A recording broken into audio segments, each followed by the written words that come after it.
Now the voice is clear, right?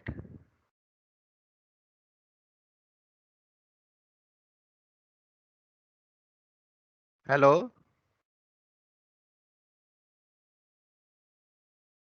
Hello? Yes, sir. Okay, then again I will start. If in between there will be problem, just interrupt me and tell me. Okay. So yesterday we had seen about the infectious disease cycle, and we had seen the different links which are there in any infectious disease cycle. Okay, so we had seen the first link in any infectious disease cycle is the pathogen. Okay, the second link is the source or reservoir where the pathogen lives. The third link is the transmission. Okay, how the pathogens are getting transmitted from the source or reservoir to healthy individuals. Okay, then the fourth link is susceptibility of the host. Okay, whether the host is susceptible or he is resistant. Okay, resistant because of its natural abilities or because of some vaccination. Okay, so the fourth link will be the host himself. Okay, and susceptibility of the host will decide whether the disease will occur or not. Okay, and finally, uh, the pathogen has to exit from the host and it has to again infect a new host. So these were the links of any infectious disease cycle. We had yesterday studied the first two links. We had studied the pathogen, then we had also studied the source or the reservoir. We had seen the difference. What is the difference between a source and what is the difference between a reservoir? Okay, then we had also seen that the source or reservoir can be animate or it can be inanimate. Okay, when we talk about animate sources, they can be humans or they can be animals. Okay, when we talk about humans, we call them as carriers. Okay, those humans which are carrying the pathogen, which are acting as a source or reservoir, we call them as carriers. Okay, carriers, they can be of different types. They can be either active carrier, they can be convalescent carrier, they can be healthy carrier, or they can be incubatory carriers. Okay, further carriers can be further divided into two types. They can be either casual, acute, or transient, or they can be chronic. Okay, chronic carriers are those which carry the pathogen for very long periods of time. Okay, when we talk about animal carriers, okay, animals can also serve as carriers for pathogen, and many animal diseases can be transmitted to humans. Okay, such diseases are known as zoonotic diseases. Okay, animals can transfer the pathogen either directly, okay, or the pathogens can be transmitted from animals to humans mediated by arthropod vectors. Okay, so there are different diseases which are transmitted from animals to humans directly. We had seen the examples of tularemia, we had seen example of tuberculosis and brucellosis, okay, and anthrax, which are transmitted directly from animals to humans through different material, animal material. For example, like flesh, by milk, through contaminated excreta, okay. And then there are various diseases in which pathogens are present in animal hosts, and from there they are transmitted to the human host via vectors. Okay, and we had seen examples like malaria, then we have Rocky Mountain spotted fever, you have Lyme disease, you have plague, you have typhus fever, you have tularemia. All these diseases are transmitted from animals to humans mediated by a vector. Okay, so these were the list that we had seen yesterday, and we had discussed about some of the diseases, and I told you that name of the disease, the causative agent, the host vector, or the vector which transfers the disease from animal to the human, that has you have to remember for few important diseases. Okay, so this was what we had discussed yesterday. Okay, and today we will look at the third link, the third link in disease cycle, which is the transmission. Okay, how transmission occurs. Okay, so for a pathogen to remain active and cause the disease, it has to continuously get transmitted from the host, from the source or reservoir to the susceptible host. Okay, and this transmission can occur by four different routes. It can be either airborne, it can be either by contact, it can be either by a vehicle, or it can be vector borne. There are four routes of transmission of infectious disease. Airborne, airborne means through air. The pathogens will get transferred through air. The second is through contact, okay, through direct contact of healthy individual with a diseased individual can result in the transmission of pathogens from the disease to the susceptible healthy individual. Okay, the third is through vehicles. We will discuss what these vehicles are. And finally, through vectors. Okay, so we will start with airborne transmission. Okay, now air is not a very suitable medium for growth of pathogen. Okay, so any pathogen which is airborne, it has actually originated from a source such as humans or other animals or from plants, soil, food or water. Okay, तो जो airborne infections होते हैं, जो भी pathogens air में रहते हैं, they are not growing in air. Okay, they are just remaining suspended there. Okay, and because air is not a suitable medium for growth of pathogens, okay, so these pathogens which are present in air, they must have originated from some other source like humans or animals or plants, okay, or soil, food, water. कहीं से वो originate हुए हैं और air में just suspended है. Okay, and these suspended material or pathogen, they can be in form of either droplet nuclei or dust. ठीक है, या तो ड्रॉपलेट न्यूक्लियाई के फॉर्म में होंगे या डस्ट के फॉर्म में होंगे. ठीक है, फिर मैं कह रहा था कि this covid infection which is presently going on, we are all being suggested that we should wear masks and we should maintain social distancing. Why we are calling this? Because this COVID-19 infection also spreads through airborne transmission. Okay, so it is COVID-19 virus. This also spreads through airborne infection. Okay, if a person who is suffering from COVID, if he sneezes or coughs, the viruses comes out from his mouth and it will remain suspended in the air in form of droplet nuclei. Okay, and if some person is healthy person is near to the infected person, then what will happen? He will breathe these aerosols inside his nose and then the virus will be transmitted to the healthy individual. That is why wearing of mask is very important. Now, why maintaining a distance? Okay, because these suspended aerosols, they cannot go very far away from the point of their origin. Okay, they can remain suspended or they can remain in the air only to a distance of 1 to 2 meters. Okay, and beyond that, if a person is standing, then he may not get the aerosol infection. Okay, that is why maintaining distance is also very important, because aerosols cannot travel long distances in the air. Okay, they will remain only up to few meters. Okay, and then they will fall down. Okay, so that is why maintaining distance and wearing mask both are very important to reduce the transmission. Okay, now let us look what droplet nuclei is. Droplet nuclei are small particles 1 to 4 micrometer in diameter.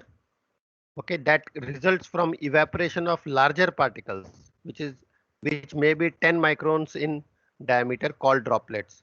Okay, so whenever a person who is suffering from say common cold or say COVID-19, whenever he sneezes or he coughs, small droplets are coming from his mouth and nostrils.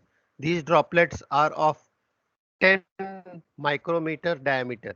Okay, in the air, because of heat and because of air, these droplets, they get evaporated and small particles of 1 to 4 micrometer diameter, they remain. Okay, so when droplet evaporates, small particles are formed which are very less in diameter, 1 to 4 micron, and these small particles containing the pathogen are known as droplet nuclei. Okay, so droplet nuclei can remain suspended in the air for hours or days, and they can travel long distances also because their size are smaller. Okay, so when animals or humans are the source of airborne pathogen, it is usually propelled from respiratory tract into the air by individuals coughing, sneezing, or vocalization. Okay, vocalization matlab when he is speaking. Okay, so this we had already discussed. Okay, so is it clear what droplet nuclei are? Droplet nuclei are small particles which are formed from larger droplets by evaporation. Okay, and they can remain suspended for a longer period of time because they are very small in size, and they can travel also long distances. Okay, now the second important thing in airborne transmission is dust. Okay, dust particles, they are remaining suspended in the air. Okay, and whenever there is any pathogen, they get attached to this dust particles, and these dust particles are mostly associated with different type of microorganism. So okay, so the dust particles which are present in the air, they will adsorb, okay, or adhere to any pathogen if it is present, and the pathogen can remain attached to this particle, dust particles, and remain suspended in the air for long period of time. So in those areas where dust pollution is more, okay, you will see that people are suffering more from these respiratory tract infections or from throat infections because pathogens remain attached to these dust particles and they can be transmitted. Okay, so these two things are important in airborne infections. Okay, there are here I have given some examples of uh, diseases which are spread to humans through airborne transmission. Okay, so here are examples of the pathogen. These are the diseases that they cause. Okay, and these are the microorganisms, bacteria, which are airborne and they can transmit the disease. Okay, and this is the name of the disease. And there are certain fungal pathogens which can also be transmitted through air, and these are the diseases that they cause. Okay, so if you look at viruses, then you can see many viruses like chickenpox virus, which is varicella, flu virus, which is influenza, measles virus, which is rubella, rubella. Then you have German measles, which is called by rubella. Then you have mumps virus, polio virus, uh, then acute respiratory viruses, this SARS viruses. Okay, this COVID is also a SARS virus, SARS coronavirus. Okay, so all these viruses, they get transmitted through airborne infection. Okay, and then you have many bacteria which are also getting transmitted through air. Okay, we have Corynebacterium which causes diphtheria. We have Mycoplasma pneumoniae which causes pneumonia. We have Mycobacterium tuberculosis. This is very important because the person who is suffering from tuberculosis continuously keeps on coughing. Okay, and if you go near that person, then the aerosols containing the Mycobacterium tuberculosis may enter into your respiratory canal. Okay, that is why tuberculosis patients, they are kept into separate wards in the hospital. Okay, because a lot of precautions need to be taken because tuberculosis bacteria, that is Mycobacterium tuberculosis, that can spread through aerosols. Okay, and then there are various fungal diseases. Okay, like lung infections, coccidiomycosis, then histoplasmosis, they are all transmitted through air.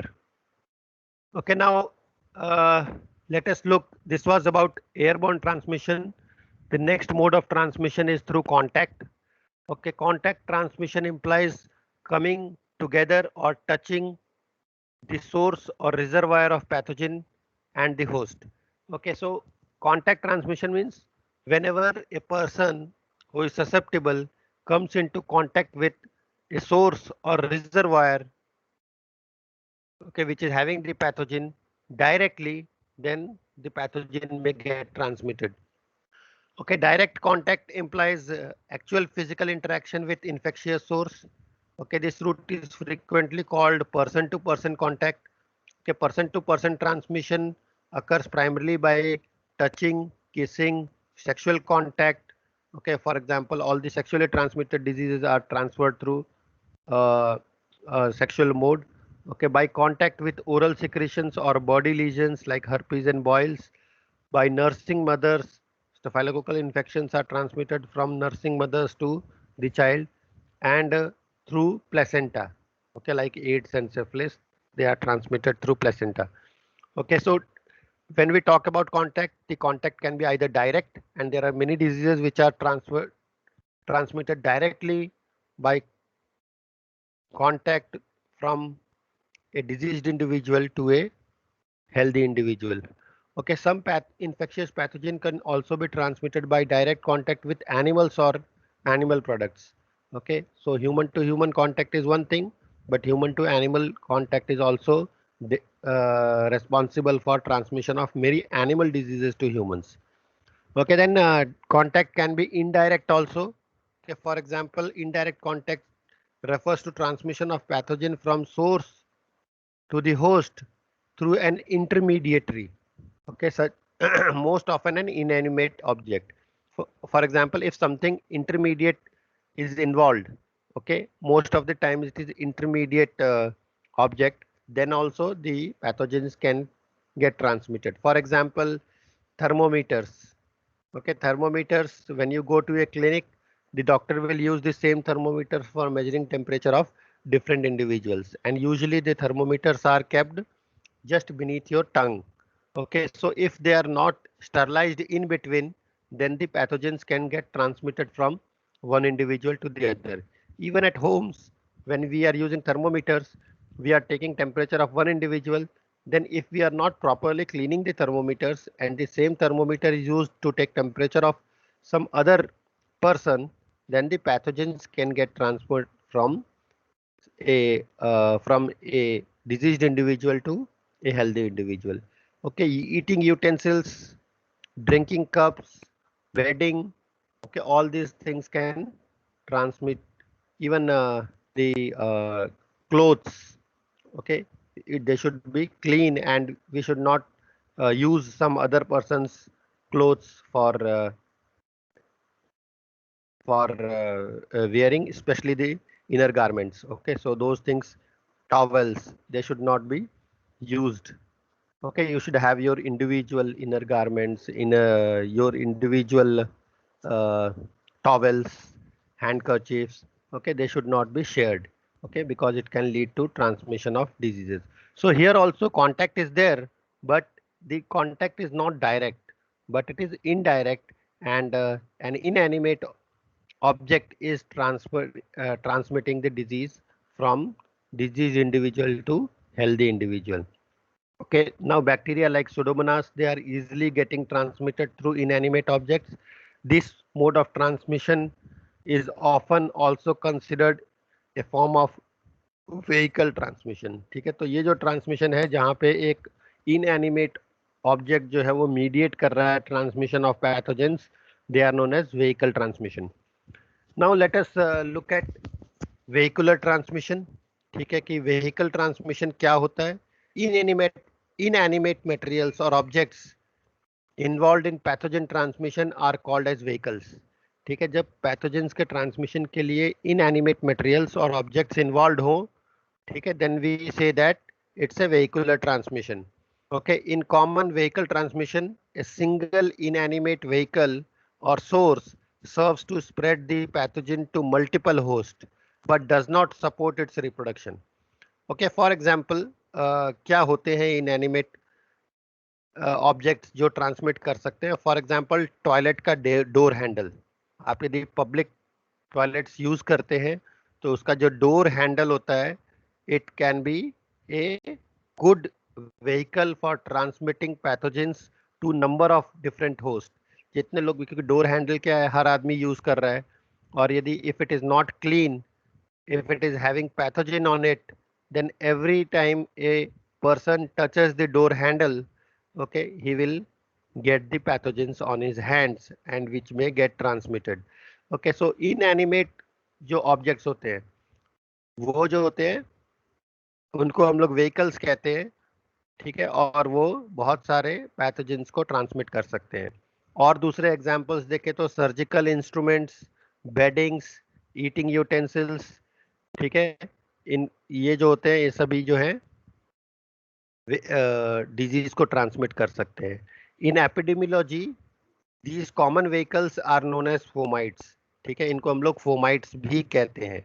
A single source containing pathogen, for example, blood, drug, IV fluids, can contaminate a common vehicle that causes multiple infection. ठीक है, for example hospitals में जाओगे तो catheters use होते हैं. ठीक है, अभी तो डिस्पोजेबल कैथेटर्स आते हैं. जो पहले आते थे एक ही कैथेटर जो है वो जो डॉक्टर है वो मल्टीपल लोगों को यूज करता है आफ्टर स्टरलाइजेशन. यदि स्टरलाइजेशन प्रॉपर नहीं है तो डिजीज को स्प्रेड हो सकता है. ठीक है, ऐसे ही बहुत सारे इन्वेजिव इंस्ट्रूमेंट्स आते हैं, ठीक है, जो हमारे बॉडी के अंदर इंसर्ट किए जाते हैं और बहुत सारे एनालिसिस वगैरह में, स्कैनिंग वगैरह में काम आता है. ठीक है, तो ये इंस्ट्रूमेंट्स यदि प्रॉपरली स्टरलाइज नहीं किए जाएं तो वो फोमाइट्स की तरह एक्ट कर सकते हैं और डिजीजेस को स्प्रेड कर सकते हैं. ठीक है, तो these all inanimate things which helps in transmission of disease, they are known as vehicles. ठीक है, एंड लास्ट जो है, लास्ट टाइप के जो ट्रांसमिशन करने वाले एजेंट्स हैं, they are vector. Okay, so vectors are living transmitters of pathogen.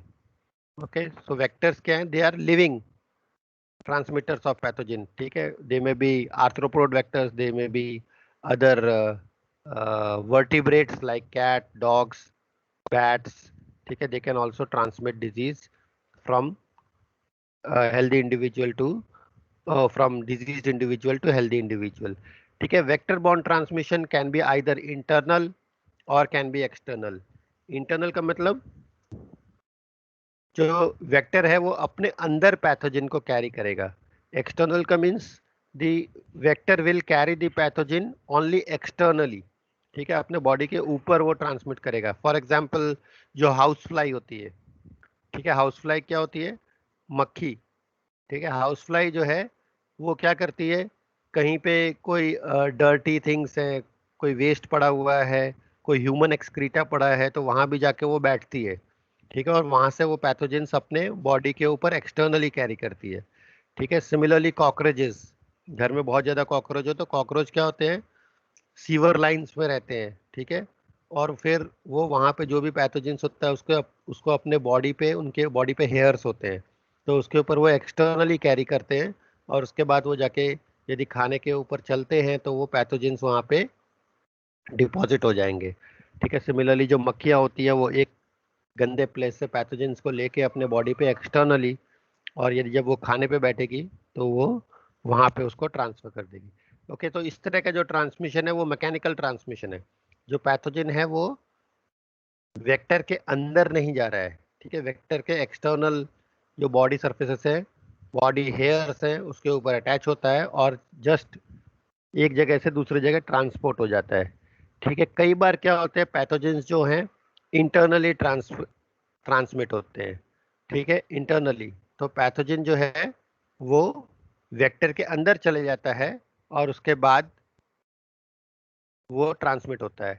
ठीक है, अब जब अंदर जाता है तो इट कैन गो इनटू अंदर आइदर हार्बोरेज और देयर में be biologic transmission phase. Okay, harbourage क्या होता है? यदि इंटरनली ट्रांसमिशन हो रही है तो दो मैकेनिज्म्स हैं उसमें. एक होता है हार्बोरेज. हार्बोरेज का मतलब होता है सिर्फ हार्बर करना. ठीक है, हार्बर करना मीन्स अंदर उसको रहने की जगह देना.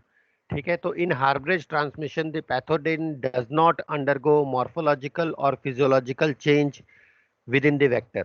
ठीक है, सिर्फ वो हार्बर कर रहा है. The pathogen is not undergoing any morphological और physiological change in the vector.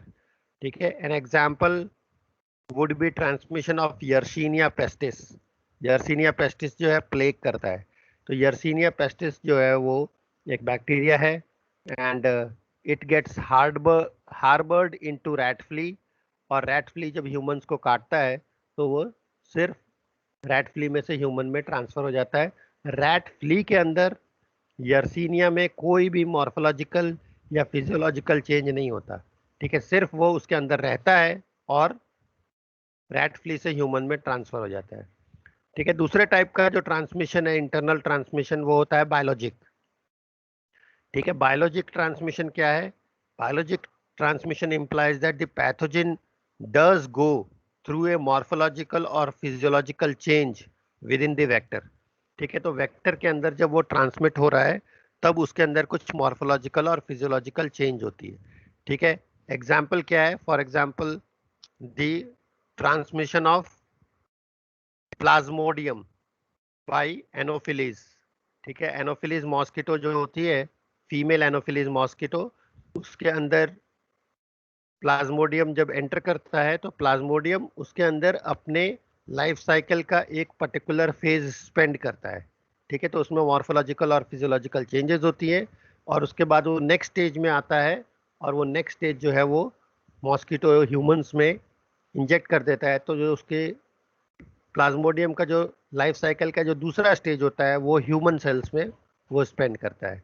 ठीक है, तो इसमें क्या हो रहा है कि इंटरनली ट्रांसमिट हो रहा है पैथोजन, मगर the pathogen after infecting the vector it is undergoing some physiological and morphological change, and it is spending a part of its life cycle in the vector, and then after getting transferred from vector to human, the rest of the part of its life cycle is completed in the host। okay, so इसको दोनों, जो vector है और host, दोनों की जरूरत होती है प्लाज्मोडियम को। ठीक है, तो इस तरह का जो ट्रांसमिशन होता है इसको बायोलॉजिक ट्रांसमिशन कहते हैं। ठीक है, तो ट्रांसमिशन में इंटरनल हो सकता है, एक्सटर्नल हो सकता है। ठीक है, इंटरनल एक्सटर्नल हमने देख लिया, सिर्फ मैकेनिकल ट्रांसफर हो रही है उसमें, और बॉडी के जो ऊपर हेयर्स है या जो भी बॉडी पार्ट्स है उसके ऊपर पैथोजन अटैच हो जा रहा है और सिर्फ ट्रांसमिट हो रहा है। इंटरनल ट्रांसमिशन में आइदर इट कैन बी हार्बरेज और it can B biologic transmission। Okay, so this is about the transmission। okay, so transmission is also very important। we had discussed there are 4 different modes or routes by which pathogens can be transmitted। okay, you can have airborne transmission, you can have contact transmission, contact में direct और indirect transmission हो सकता है, then you can have vehicle transmission, you can have vector borne transmission। in vector of borne transmission, the transmission can be either external or internal। okay, in internal transmission there are further 2 categories, it can be either harborage transmission or it can be biologic transmission। okay, so this transmission is also very important aspect in disease cycle, and many a times you are individually asked about the mechanisms by which pathogens get transmitted। okay, so by itself this particular link transmission is very important and it can be asked individually। okay, तो ये आपको ध्यान रखना है। okay, the next host is next link in the disease cycle is the host। okay, so host is the fourth link of the disease cycle। the susceptibility of the host to pathogen depends upon both the pathogenicity of the organism and the non-specific and specific defense mechanisms of the host। ठीक है, तो जो next link है disease cycle में वो है host. ठीक है, तो होस्ट जो है वो ससेप्टेबल है कि नहीं, वो किसके ऊपर डिपेंड करेगा? वो डिजीज, उसको डिजीज होगी कि नहीं, वो किस पे डिपेंड करेगा? तो बहुत सारे फैक्टर्स के ऊपर डिपेंड कर सकता है। तो पहला जो फैक्टर होता है कि भाई what is the pathogenicity of the host of the pathogen. ठीक है, जो जो पैथोजन आ रहा है उसकी डिजीज करने की क्षमता क्या है। ठीक है, whether it is highly pathogenic और इट इज लेस पैथोजेनिक। ठीक है, तो उसके ऊपर भी डिपेंड करेगा। दूसरा जो फैक्टर होगा कि होस्ट का डिफेंस कैसा है। ठीक है, what is the immune status, health status of that particular host. ठीक है, whether it is having very strong immunity, specific और नॉन स्पेसिफिक इम्यूनिटी, जो हमने लास्ट टाइम डिस्कस की थी जब हम लोग इम्यूनोलॉजी का पूरा चैप्टर पढ़ा था। हमने देखा था कि होस्ट के defences they can have either innate immunity or it can have adaptive immunity. Okay, तो दोनों जो immune system के जो branches होते हैं, they work together in collaboration. Okay, so what is the immune status of the host? ठीक है, whether he is having a very immune system, very good immune system, or whether he is immunocompromised or he is suffering from immunodeficiency diseases, that will all decide whether the disease will occur or not. Okay, so these are the factors of the host. Okay, so these factors, specific immunity and non-specific immunity of the host, we had already discussed in the previous semester. We had an entire chapter on immunology. Okay, so that I am not going to discuss again in details. You can just have a revision of the different type of immune mechanisms which are present in a host. We have non-specific defenses which are known as the innate immune system, and then we have specific immune system which is also known as the adaptive immunity. Okay, so immune status of the host will play a very important role in deciding the susceptibility of the host. Okay, so that is the fourth link. And finally, the last link in the infectious disease cycle is the escape. Okay, escape of the pathogen, or we say exit of pathogen from the host. Okay, this exit is equally important so that the pathogen escapes its host, and it is after that only the pathogen will be able to enter a new host. Okay, unless a successful escape occurs, the disease cycle will be interrupted and the pathogenic species will not be perpetuated. Okay, तो exit बहुत important है. Host को infect करने के बाद pathogen को वहां से एग्जिट होना चाहिए, और एग्जिट होने के बाद नए होस्ट को इन्फेक्ट करना चाहिए, तभी डिजीज साइकिल कंटिन्यू होगी. यदि वो वहीं रह गया तो वो किल हो जाएगा और फिर वो नए होस्ट को इन्फेक्ट नहीं कर पाएगा. तो सभी पैथोजेंस जो सक्सेसफुल पैथोजेंस है, दे एस्केप द होस्ट. ठीक है, बाय टू डिफरेंट मैकेनिज्म्स. दो टाइप के मैकेनिज्म से एस्केप हो सकता है. एक्टिव एस्केप हो सकता है. Active escape takes place when a pathogen actively moves to a portal of exit and leaves the host. ठीक है, तो एक्टिव एस्केप में जो पैथोजन होता है, इट विल एक्टिवली मूव. ठीक है, वो खुद मूव करेगा टू पोर्टल ऑफ एग्जिट. ठीक है, ऐसे प्लेस पे जहां से वो एग्जिट हो सकता है और फिर वहां से वो होस्ट को लीव कर देगा. Example include many parasitic helminths. बहुत सारे पैरासाइटिक हेलमेंट्स होते हैं that migrate through the body of their host, eventually reaching the surface and then exiting. Okay, then there are certain pathogens which undergo passive escape. Okay, passive escape occurs when a pathogen or its progeny leaves the host in feces, in urine, okay, in droplets, saliva or desquamous cells. ठीक है, तो exit जो है वो passive भी हो सकती है, जहां पे pathogen is not making any effort but it is passively getting exiting the host through feces, urine, droplet, saliva. ठीक है, ये सब जगहों से वो एग्जिट कर सकता है. ठीक है, तो इस तरह के दो टाइप के मैकेनिज्म्स होते हैं एग्जिट के लिए. ये एग्जिट बहुत इंपॉर्टेंट है, अदरवाइज जो डिजीज है या पैथोजन है वो परपेचुएट नहीं हो पाएगा. ठीक है, सर्वाइव नहीं कर पाएगा और नेक्स्ट जनरेशन उसकी नहीं आ पाएगी. Okay, so this was all about the disease cycle. ठीक है, तो ये डिजीज साइकिल है जो कोई भी पैथोजन फॉलो करता है.